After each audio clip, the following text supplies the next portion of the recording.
everybody. My name is David Royer, and I'm the founder of the American Network of Financial Education, and I'm glad you're here today for my free training about the top 10 IRA and 401k mistakes and how to avoid IRA and 401k tax traps. I will also share with you ways to protect your IRA and 401k from market risk, tax penalties, and how you can create a guaranteed income for life. What I'm about to share with you today is valuable information for those who are retired or planning for retirement. Given the unpredictable world we currently find ourselves in, I wanted to get this out to you as soon as I could. If you own an IRA, 401k, 403b, TSP, or any other qualified retirement plan, the information I'm going to share with you now is vital to the success of your retirement future. The mistakes plan owners make can be very costly and are almost always irreversible.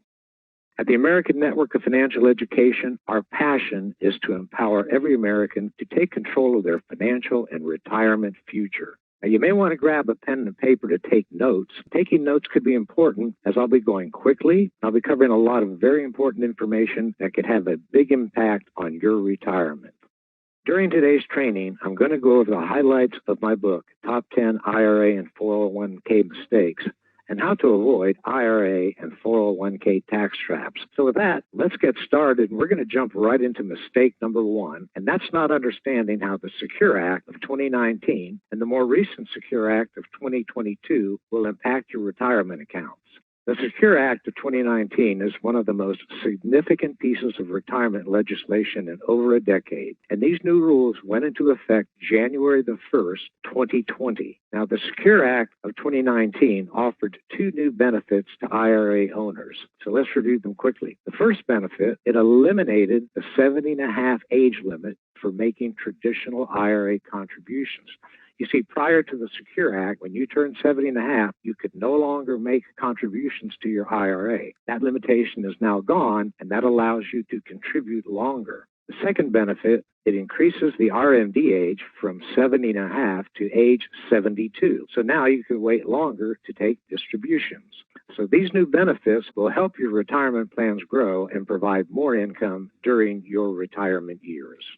Now, the Secure Act of 2019 also had new rules for your beneficiaries. Under the old rules, children and grandchildren could spread their distributions and spread their taxes over their individual life expectancies. That could be 20, 30, 40, 50, 60 years or longer. They could spread out those taxes. Under the new rules, those same children and grandchildren and most other non-spousal beneficiaries must pay the taxes no later than 10 years after they inherit. So now the non-spousal beneficiaries have 10 years to pay the tax. They can no longer spread it over their life expectancies. Now, non-spousal beneficiaries have options. One, they could cash out the account now and pay all the taxes right now. But if they're in their peak income earning years, this may not be a good idea because they may be in a high tax bracket. Another option is to spread the distributions and the taxes over that 10-year period, or they could wait until the 10th year and take a full taxable distribution at that time. Now, that might be a good idea if they're certain they're going to be in a lower tax bracket 10 years from now. Now, there is an exception. If the IRA or plan owner died after distributions had already started, most non-spousal beneficiaries must take RMDs based on their age, years 1 through 9, and empty the account by the end of year 10. Now let's move on to the new Secure Act. We call it the Secure Act 2.0 of 2022. And it offered enhancements to the Secure Act that we just went over of 2019. And this went into effect January 1, 2023. Under the Secure Act 2.0, there were two important enhancements. One, the age you must start taking required minimum distributions was increased from age 72 to age 73. That was effective January 1, 2023, and it is scheduled to increase to age 75 starting January 1, 2033. Also, the penalty for missing a required minimum distribution was reduced from 50% to 25%. Now, that's still high, but that's a very big improvement. An important note, If you turned age 72 in 2022 or earlier, you must continue to take your required distributions as usual, so the new age 73 start date will not apply to you. Now, I want to show you a tax break. You know, when you take a required minimum distribution, it is taxable. You may be able to neutralize the tax on some or all of your required distribution if you have earned income. And let me give you an example. Let's say based on your age and the amount of money in your qualified plan, your taxable distribution for any given year was $15,000. Well, did you know now that you can contribute after age 70 and a half, you can deposit $15,000 to a tax-deductible IRA. That's $7,500 for you and $7,500 for your spouse. So that's going to wind up with a taxable distribution of $15,000, but a tax deduction of $15,000, and you wind up paying a net zero tax. Now, there are some rules. You must be age 50 or over, you must have earned income, and you cannot contribute more than your earned income. The Secure Act 2.0 of 2022, again, went into effect January the 1st of 2023. So, ladies and gentlemen, if you have questions or concerns about the Secure Act, please take a note. Let's jump into mistake number 2, and that's missing a required minimum distribution. Your first distribution is due no later than April the 1st of the year after you turn age 73. Beginning, as I said earlier, in 2033, the new age to begin taking distributions will be moved all the way up to age 75. Now, after the first distribution, all future distributions are due by December 31st of subsequent years. If you miss a distribution, that's going to result in a 25% excise tax. So I'm going to give you 2 examples of what could happen if you miss taking your required minimum distribution. So here's example 1. Let's say your distribution, your required distribution is $10,000. That's based on your age and the amount of money in your IRA. And December 31st has come and gone, and for whatever reason, you missed that distribution. Here's what will happen. You still have to pay tax on that missed distribution. I'm going to ballpark that at $3,000 because some of you are in states that have a state income tax on top of the federal income tax. But then the IRS takes 25% of that $10,000 missed distribution, and that becomes an excise tax, in this case, $2,500. So if you add together the total tax and penalty, it comes out to $5,500. So what just happened? $5,500 of that $10,000 distribution that was earmarked for your retirement winds up going to the IRS, and $4,500 is left for you. In this case, ladies and gentlemen, the IRS just became your senior partner. Example number 2. Let's say the distribution you missed was $20,000. December 31st again has come and gone, and you failed to take that distribution. You're still going to have to pay the income tax on that distribution, but the IRS is going to charge an additional 25% excise tax, and if you add together the total tax and penalty, that's $11,000. So what happened this time? $11,000 goes to the IRS, and $9,000 of that $20,000 distribution intended for your retirement goes to you. And again, Uncle Sam just became your senior partner. So ladies and gentlemen, if you have any questions about missing a required distribution, or if you've missed a required distribution, please take a note. We can help. Let's jump into mistake number 3, and that's not properly designating beneficiaries, and that can leave a glaring hole in your estate plan. And to make the point, I'm going to cite a United States Supreme Court ruling on planned beneficiary form. Now, this was Kennedy versus Plan Administrator for DuPont Savings and Investment Plan.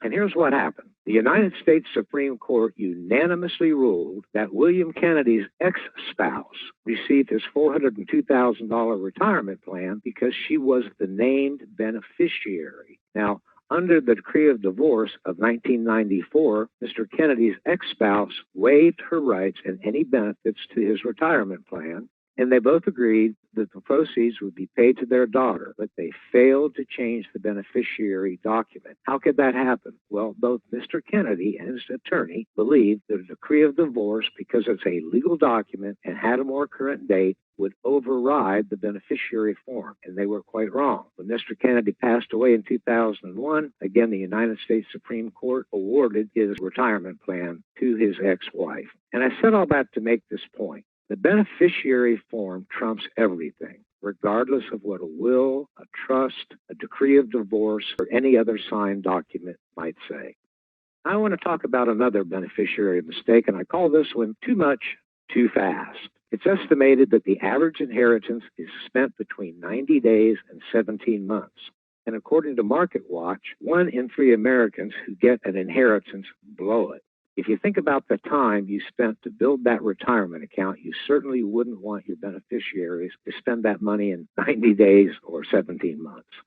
Why this happened is very simple. It's because those who save money are better at handling money than those who inherit money. This young lady's just received her inheritance, and she's already ready to buy something online. Folks, properly set up beneficiary documents can prevent losses due to beneficiaries that have spendthrift problems, or maybe one of your beneficiaries has the potential of a divorce, and one half of that inheritance may wind up in the hands of their ex-spouse. But they may have a potential bankruptcy that can also prevent you from unintentionally disinheriting your grandchildren. It can avoid the cost and time of probate and help avoid bad choices made by inexperienced beneficiaries.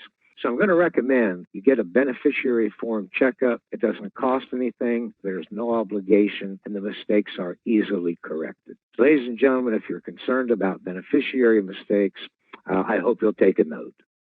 Let's move on to mistake number 4, and that's not knowing the new IRA 401k rollover rules that could cause immediate taxation. There are 4 reasons why you may want to move or roll over your retirement accounts. Maybe you want to eliminate market risk, or you want to get rid of those high fees. Or maybe you just want to earn a higher rate of return on your investment, or it could be there are too many restrictions in your 401k, 403b, or TSP plans. There are new rules about how you can move or roll over these accounts, so let's go over them. Why are these new IRA rollover rules so important? Because there's 2 ways to transfer your IRA and 401k to other retirement accounts. One is called an indirect rollover, and the other is called a direct rollover. And we're going to examine them both. Here's how an indirect rollover works. Let's say you have your money at risk someplace and you decide you want to put it someplace safe, and you have the current custodian send a check to you. You then cash that check and write your own check to the new custodian, and this has to be done within a 60-day deadline. So far that seems simple, but here's the issue. You may only do 1 indirect rollover every 365 days. If you do an additional indirect rollover the same year, it becomes 100% taxable. So let me give you an example. We're going to use John. John has 2 IRAs, one for $50,000, one for $250,000. Well, John does an indirect rollover with his $50,000 IRA in January. He got the check from the custodian, he cashed it, he wrote the check to the new custodian within 60 days, and that's okay. But then 3 months later, John said, hey, I like this. And he does a second indirect rollover with his $250,000 IRA. Within that same 365 days, here's what happens. That second indirect rollover is no longer an IRA, and John will need to pay income tax on the entire $250,000. So now let's take a look at a direct rollover. It's very simple. You have your money someplace, maybe it's at risk, you want to put it someplace safer, but instead of having them write a check to you, they transfer it directly to the other institution, the institution of your choosing. You don't receive a check, it's sent directly to the new institution. And here's the good part about that. You can do that as often as you want without any tax consequences, and it eliminates the 20% mandatory withholding that you would have to go through with an indirect rollover. So folks, if you want to avoid costly rollover mistakes, be sure to take a note. We're already at mistake number 5, and that's too much of your IRA at risk, and that can easily derail your retirement plans. So if you need income from your IRA, or you want to leave a legacy for your family, risk can literally ruin those plans. So let me talk to you about the biggest risk. Let's say all of your retirement plans are in the market, and you're currently taking required distributions, and the market drops like it did in 2008 and in 2022. Well, you're going to have to make a decision. You now have less money in that account. You either need to reduce your income or you run the risk of running out of money in retirement. In 2020 and 2021, the markets reached record highs, and that's for three main reasons. Number one, trillions of dollars of stimulus money was pumped into the economy to avoid an economic meltdown. Inflation was very low, and interest rates were kept at almost all-time lows. So here's the question. When the stimulus money ends, and if interest rates and inflation remain high, will the market take a nosedive? Many of you remember taking losses in your IRAs, 401ks, and other retirement plans. So the question is, what's next? Well, if you're already retired or close to retirement, the stakes are higher now than they were in 2008 because you may not have time to recover from the next market correction. So folks, if you're concerned about having too much risk, if you don't like what you're seeing in the market today, be sure to take a note. Now we're going to jump into mistake number 6, and that's overpaying fees and loads on your IRAs, 401ks, and other retirement accounts. So here's an example. Let's say you have $200,000 invested in an IRA, and you're going to get a 5% rate of return for 10 years. On the left side, you're in the market, probably paying some form of a management fee. We're going to assume 1.5%. That's just about average. Well, at the end of the 10 years, at a 5% rate of return minus a 1.5% management fee, you would have $282,000, just a little over $282,000 in your IRA. Now let's take a look at this with no fee. The same $200,000 at a 5% rate of return over a 10-year period with no fee would have grown to $325,000, or a little over $325,000. Ladies and gentlemen, that's a difference of over $43,000 or 15% more with no fee.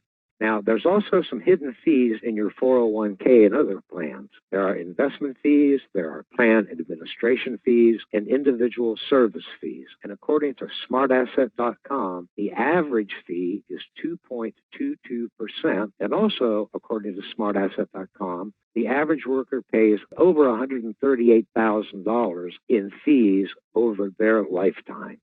So folks, if you think you're overpaying your fees and loads, you might want to take a closer look and find out exactly what they are to see if you're comfortable. And be sure to take a note if you're concerned about that. Mistake number 7 is not knowing the secret to converting your retirement account into tax-free income. So from the first day you contributed to your retirement plan, Uncle Sam became your partner. Remember, you took a tax deduction, but at some point those taxes have to be paid. So everything's going well. You're surrounded by family. You're celebrating your 73rd birthday. And now it's time to start taking your taxable distributions. And at that point, you realize that some of your IRA or 401k is now an IOU to the Internal Revenue Service. Now, the Roth IRA conversion may be the best solution for some of you depending upon your individual circumstances. When you do a conversion, you pay the income tax on your IRA when you convert. Now, you don't have to convert it all at one time. You can convert it gradually over 3 or 4 or 5 or even 10 years. When you have a Roth IRA, you are no longer forced to take any distributions. However, if you choose to take a distribution, it's income tax-free, and all future gains and interest earned are income tax-free. So a small tax bite today may save you a fortune in taxes tomorrow. So folks, if you're considering a Roth conversion, if you want to generate tax-free income, be sure to take a note. Now we're already at mistake number 8, and that's not moving those 401ks, 403bs, TSP plans, and other types of plans to a more flexible IRA. Why do people participate in 401ks, 403bs, and TSPs? It's very simple. The number one reason is employer matching funds. It's that free money. Maybe you're putting in 5% and they're matching 5%.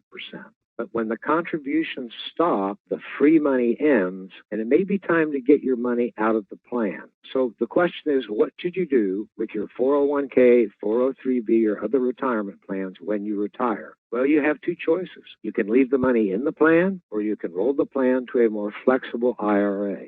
So first, let's examine leaving your money in the plan. Here are the things you'll deal with. The plan guidelines can restrict your access to your money. Your investment options are limited because most of them offer market risk. They're offering mutual funds. And remember, we talked about those fees and loads. They could be as low as 0.20%, as high as 5%. But again, according to smartasset.com, the average fee is 2.22%.